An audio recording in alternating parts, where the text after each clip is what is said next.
बीरबल का आधा हिस्सा। अकबर बीरबल की कहानी। यह उस समय की बात है जब बादशाह अकबर की बीरबल से पहली बार मुलाकात हुई थी। तब के समय में बीरबल का नाम महेश दास था। एक दिन बादशाह अकबर अपने राज्य के दौरे पर निकले तो उन्होंने अपने राज्य में एक व्यक्ति की चतुराई को देखकर अत्यधिक प्रसन्न हुए। उन्होंने अपने दरबार में उस व्यक्ति को आने के लिए कहा।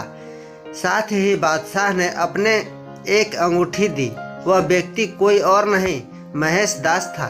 एक दिन महेश दास ने बादशाह अकबर से मिलने का विचार बनाया। बादशाह ने मुझे इनाम देने के लिए बुलाया भी था।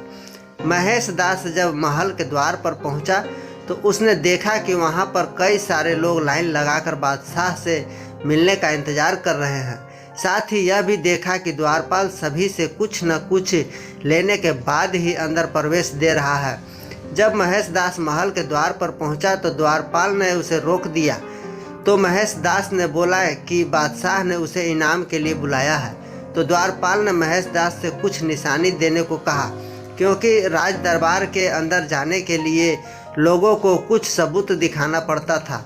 तो महेश दास ने बादशाह अकबर से मिली अंगूठी द्वारपाल को दिखाई, जिसके बाद अंगूठी को देखकर द्वारपाल के मन में लालच आ गया और वह सोचने लगा कि जिस व्यक्ति के पास बादशाह अकबर की अंगूठी हो उसे कितना बड़ा इनाम मिलेगा।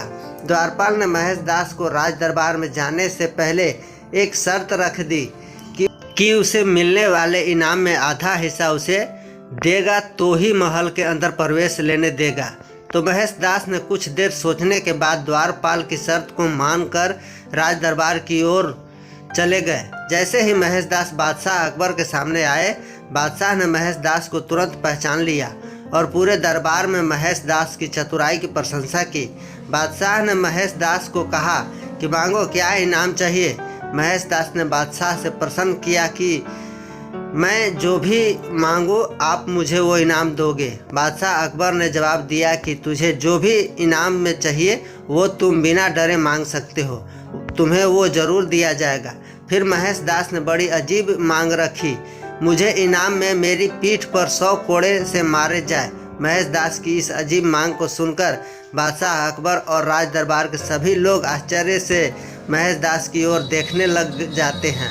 बादशाह अकबर ने महेश दास से पूछा कि तुम ऐसा इनाम क्यों मांग रहे हो जिससे तुम्हें ही कष्ट हो। तब महेश दास ने द्वारपाल से हुई सारी बातचीत बादशाह को विस्तार पूर्वक बताई और इनाम का आधा हिस्सा द्वारपाल को देने के लिए कहा। इस बात से बादशाह की अपने द्वारपाल पर बहुत गुस्सा आया और द्वारपाल को लालच की सजा के तौर पर 100 कोड़े मारने का सजा सुनाई। बादशाह अकबर महेश दास की चतुराई को देखकर महेश दास को अपने राज दरबार के लिए मुख्य सलाहकार के रूप में नियुक्त करके बादशाह ने महेश दास के नाम को परिवर्तित करके बीरबल रख दिया। तब से महेश दास बीरबल के नाम से प्रसिद्ध हो गए।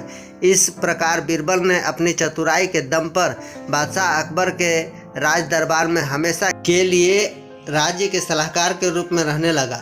दोस्तों, इस कहानी से हमें यह शिक्षा मिलती है कि हमें हमेशा खुद पर विश्वास रखना चाहिए और ईमानदारी पूर्वक कोई भी काम करनी चाहिए। धन्यवाद।